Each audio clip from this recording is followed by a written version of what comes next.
Hi there, it's Julie from Julie Davis Flower Workshops.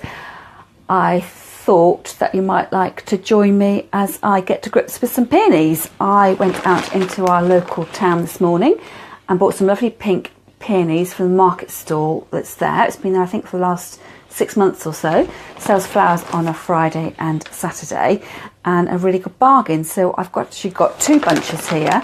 2 bunches for £6. I think it cost me £3.95 a bunch, or 2 for £6. There's always lots of deals going on, and I chose these pink peonies. They had pure white ones, really deep pink ones, a whole array of colour. There must have been, I don't know, 100 bunches of them. It was really quite a sight this morning.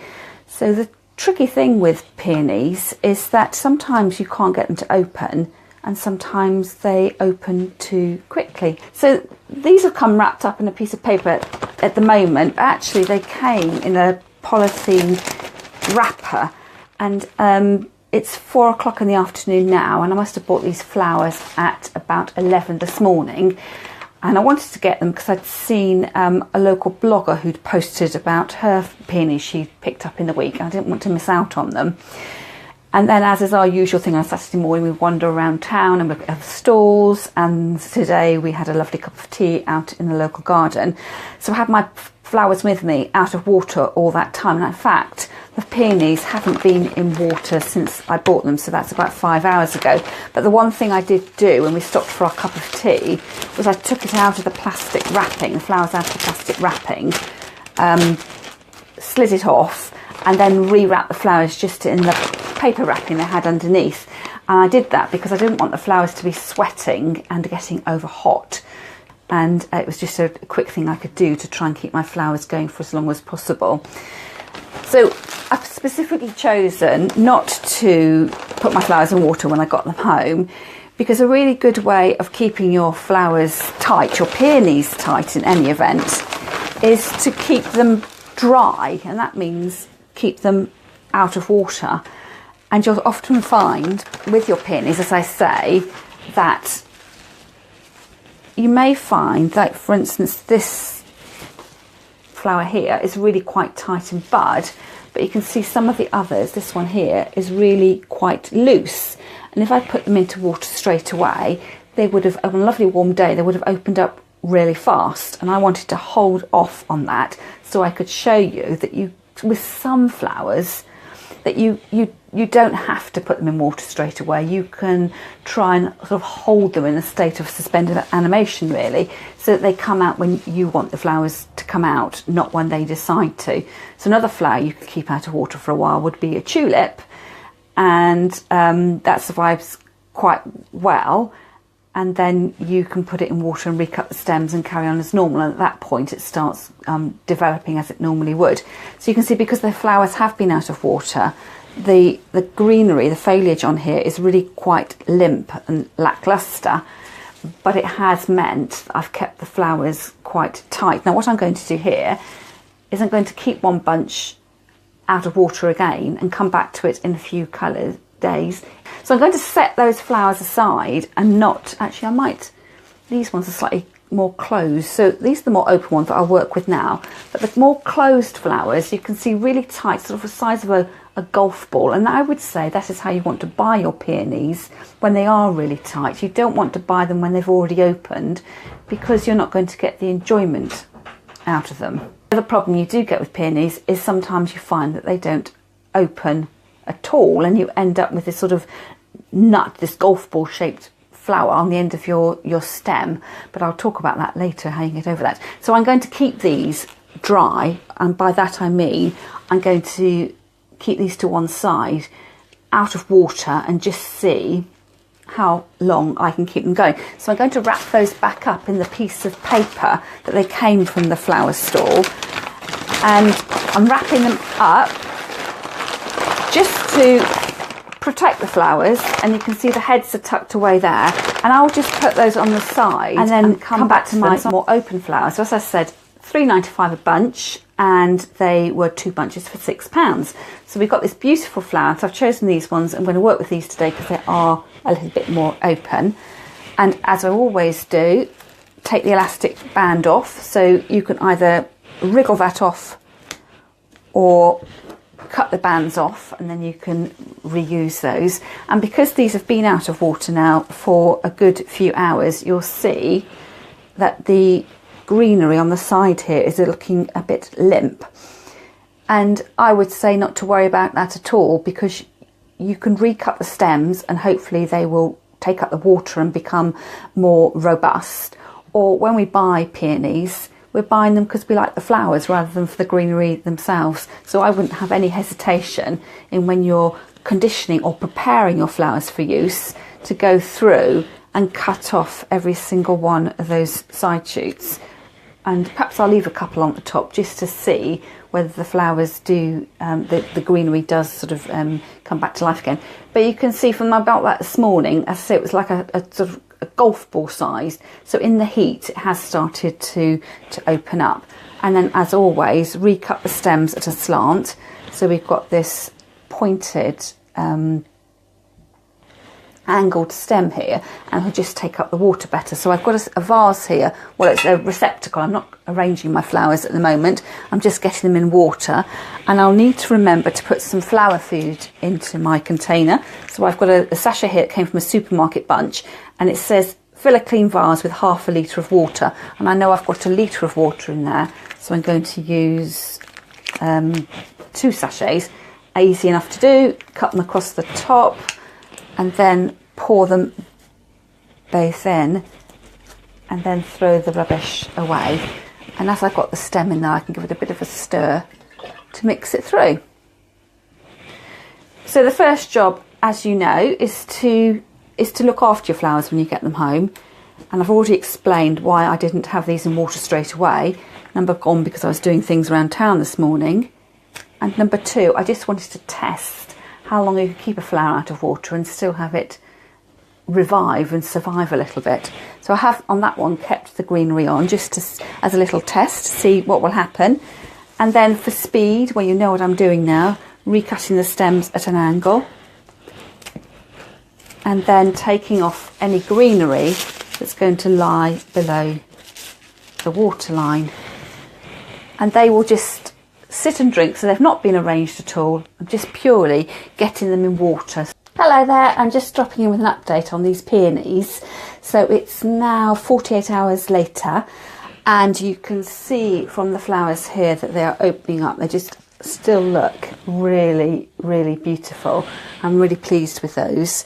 And the flower that didn't open up so well, it's just starting to die off there. So I'm not making a huge feature of that. You can see the discoloration on the flower edge there. So I'm not making a huge issue about that. I've just got that in a vase on the side, and I'm leaving it be for the moment. So the big question is, the flowers I've kept wrapped up, so out of water for 48 hours, can I then bring those back to life? So I shall open them up, and you'll remember that I've been keeping them dry, so they've been out of water, as I say, for 48 hours. So the greenery is looking a little bit bedraggled, but as we saw from the peonies I put in water a few days ago, they did recover. So it'll be interesting to see whether these recover as well. So as always, snip away the elastic band, separate out the stems just so I know what I'm getting. So it's 5 heads of peony. So that was £3.95 for the 5, or £6 for 2 bunches. And you can see these are all still really tight, sort of golf ball size, so they have held up, and the stems are still really lovely and robust. Nothing wrong with the stem. So it's just a matter now of recutting the stems and adding them either straight into my bucket or to make more of a show in my little bud vases. So for convenience, recutting the stem at an angle. So you're well used to that by now, that diagonal angle, and taken off the greenery if it's going to slip down into the vase. So I didn't take any greenery off the first, but this one, these leaves do look very bedraggled, so I'm going to take those off, recut the stem, and then to speed things up, I can recut through 3 stems at once, and again pick off anything that does look really seriously bedraggled. So they will sit in my vase and just take up water until I'm ready to use water for 48 hours. So I'm pleased to say they survived the night. So I will show you the bunch over here. Now, those are 4 of the flowers. The 5th one is over in this bud vase at the back here, and you can see, I think there's a huge difference between how it was looking yesterday, but it's definitely got lots of life left in it. And then in terms of the flowers yesterday, I think this whitish one is my absolute perfect specimen. You can see that the leaves that looked really bedraggled yesterday have really taken up the water really well. They're looking really robust, and I just love the state, the form of that flower at the moment. You can see that it's starting to open, but it's still got the sort of encasing petals around the outside, and then this really lovely frilly centre. So I'm really pleased with that. So don't forget, that had been out of water for 48 hours because I wanted to hold it back so I could mix my more open blooms with some of the more closed ones. And then next one, you can see again, it's really starting to open up. So if that's about 3/4 open, that's just a little bit less than that, I would say. So they've really opened up well. The only one that's I'm just a bit doubtful about is this one here. I don't know if you can see that the petals on the bud have already started to discolour. And I'm just not sure about that one. It may be that it's just started to rot before it's going to be open, and I think probably that might be one that, I don't know. As I peel the petals back, you can see the discoloration on the petal here, and that was a bit like the one yesterday where it opened and the underside had all started to rot away. So I'm not going to give up on it. I'll just wait and see what happens. But if I was going to be using my peonies for a special occasion, it's these kind of close looking at the flower that you'd need to do, but in a casual vase at home it's going to be absolutely perfect. And if you do think it's got any discoloration, I just turn the flower round a bit. You don't always want the flowers full facing right sort of centre stage. Sometimes it's quite nice to have them sort of turn 3/4 a bit, so you have to sort of go in and look at the flower and have them all facing in slightly different directions. And because I've put them all in these individual vases, that you can be playing around with the placements together. And what I've done is just try and make sure, I think that flower's hidden there, that they all are at different heights. Your eye is sort of bouncing around between them rather than having them all cut at the same size. It would look really good cut at the same size. I mean, there's rules and there's rules to be broken. If you had identical vases, and if I'd had 5 identical vases, I think it would look really good, line them up in the row, and then having the flowers at exactly the same height, very regimented. But I think peony is such a sort of romantic, old-fashioned flower that it goes really well with sort of eclectic mix of mix and match containers. So I've been hunting around the house for more vases, so cheers. I've got my champagne glasses, which were a wedding present from a friend, so I thought I would put my flowers in there. I'm slightly nervous of my worktop here. I'm working on my ironing board, so consequently it's not as firm a surface as I would like to have. So with that lovely white peony, again, I'm going to discard the green leaf at the side. Not because it's bedraggled, but I just think there's just too much fluffiness and distraction going on in the stem, and I want to show off it's the head I want you to notice, not the green leaves off at the side. But I will leave a few at the top just to add a bit of interest. It's just getting the balance right, really. And then holding my flower stem up against the vase to see where I want to cut it, and being a bit cautious to begin with, so often that diagonal slant, so that you can always cut it down lower to begin with.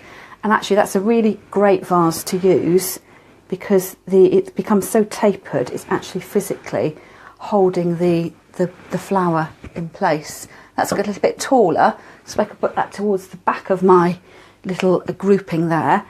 And then with the others, as that's gone quite tall, matched vase, I might come down a little bit lower than this one again, so I don't want to sort of angle it off here. I've got all this lovely flow in different heights, and you don't suddenly want to create sort of a dot to dot line of just squaring off your arrangement.